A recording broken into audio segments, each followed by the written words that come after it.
Hi, boys and girls.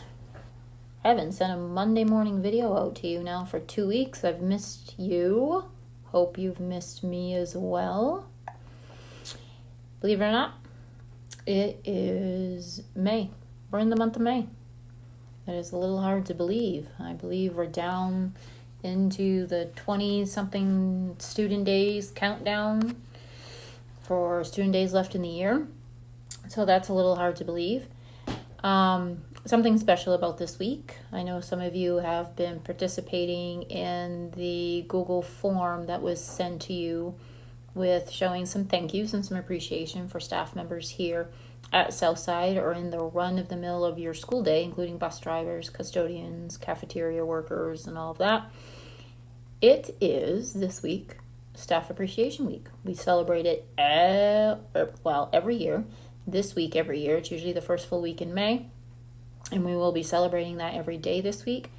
We want to make sure that we appreciate and we thank our staff members as they've been working extremely hard with you guys to make it such a successful year, as challenging it has been. So they will be rewarded this week with some treats. We'll make sure that the thank yous and the appreciations that you sent and submitted in that Google form get delivered to them this week in a very special way. Mrs. Drake's been working on that. So we'll make sure we share those. You won't be able to submit anything else because the deadline was last Friday. So that's been shut down. But for some reason, if you missed out on that opportunity, you can most certainly go up to that staff person face to face and nicely share your appreciation and thank you face to face to them. I'm sure they would feel very lucky and thankful if you did that.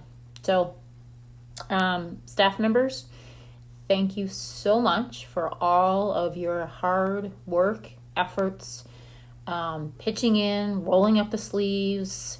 I know it's been a crazy year, but we have done very well. We have learned a great deal from this, and we will continue to do so and move forward and finish out this year strong. So thank you again. Obviously, I appreciate you. You guys rock. I would say I have the best staff ever in the world. Best staff in the world, boys and girls. You're very lucky to have them. So without further ado, I want to make sure that I celebrate my Shire Fires from last week as well. So congratulations to William Schwank, Boston Harriman, Addison Weeks, Jillian Adams, Madeline O'Donnell, Victor Burlock, Fenway Enzi, Maggie Brooker, Emerald Toner, Jasmine Rostow, Lila Nichols, Jenny Cassell, and Amelia Matwico were our nominations for Shire Fire last week. Also, don't forget, boys and girls, I know I've sent out some reminders, but we're getting close to the end of the year, and that means that you still have that chance, I'm digging in my drawer right now, to win this Kindle. If you remember, if you get nominated for Shire Fire, your name goes into a drawing for this, for each chance, or each time, I should say, that you get nominated. So if you get nominated more than once, your name goes in more than once. So keep that in mind for the next upcoming weeks. If you want to be nominated, obviously follow the code of conduct, work really hard. Staff members are watching, and your teachers will definitely nominate accordingly. All right. I know your teacher shared with you last week that we have some new mask guidelines out on the playground, but I want to make sure that I reminded you of that or included that on this video just in case some of you guys were out and didn't hear that. But we're going to go back to the masking guidelines outdoors, out on the playground area, as we had in place at the beginning of the year.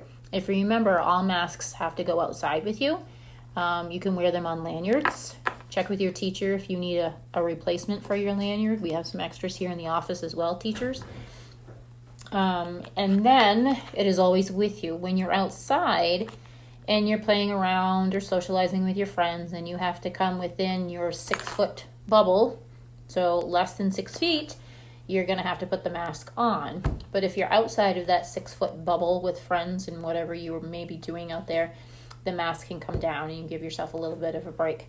Teachers will be out there supervising that to make sure that they are reminding you to put those masks on. If you are less than 6 feet away, again, hands off. We're still not touching and doing any of that for safety reasons and to keep you safe and healthy.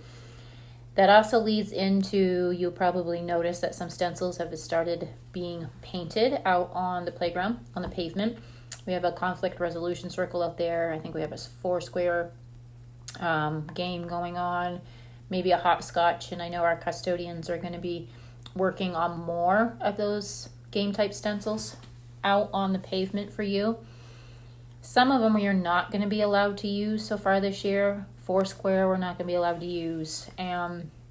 We have some new basketball foul lines, 3-point lines, and lane lines to paint in for the basketball hoops, but we can't use those because boys and girls, we still can't share equipment out there.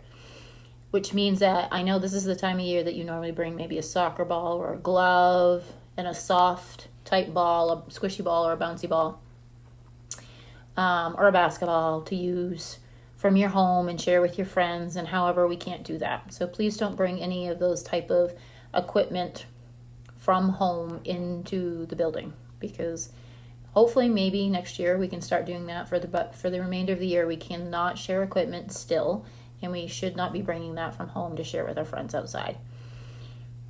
With that, you still can use the hopscotch, because hopscotch only requires a small rock to play with. If you decide to use and participate in the hopscotch game outside, make sure that you have your own rock, that you're not just using one rock in the game for everybody to share and touch and handle.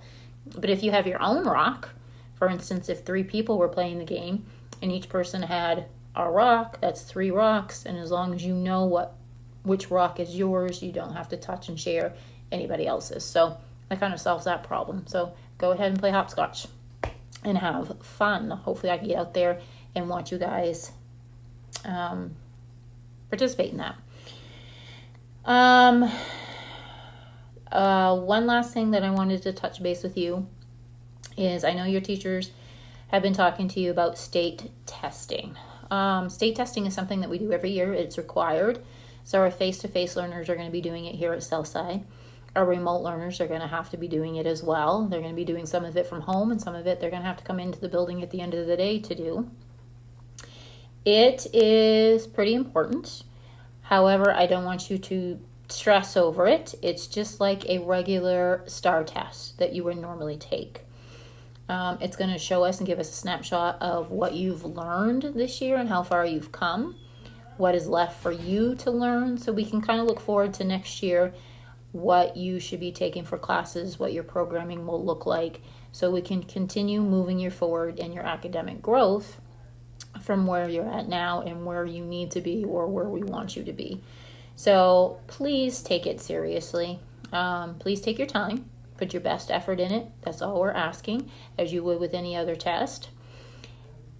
The only difference between this and a STAR test is, I know when your teacher feels that you don't put your best effort, or you don't take your time and you go through and click through your test, they have you retake it.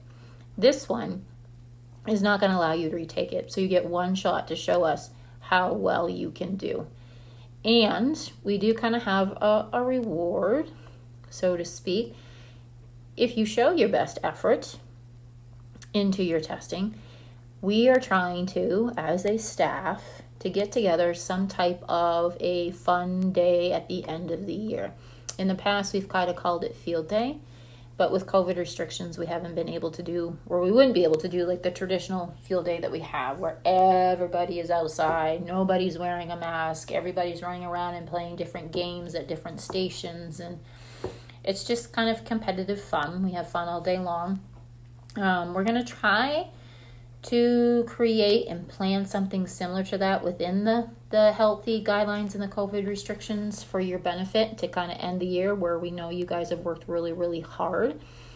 So on that note, continue to work hard. We have 5.5 weeks, or actually 6.5, or 6 weeks left of school. We still have to get those 6 weeks in. We still have to put in our best efforts, and that includes the state test. So please take that seriously. Night before, get rested up, eat a nice breakfast in the morning, come to school on time so you're not late. Come to school, because if you're not here, you're going to miss the test, but you're still going to have to make it up. So it's going to be a lot easier for you to come on a regular basis, have good attendance, and take that test with your peers in your classroom. So with that being said, some information is going to be sent home to your parents. They're going to understand what it is too.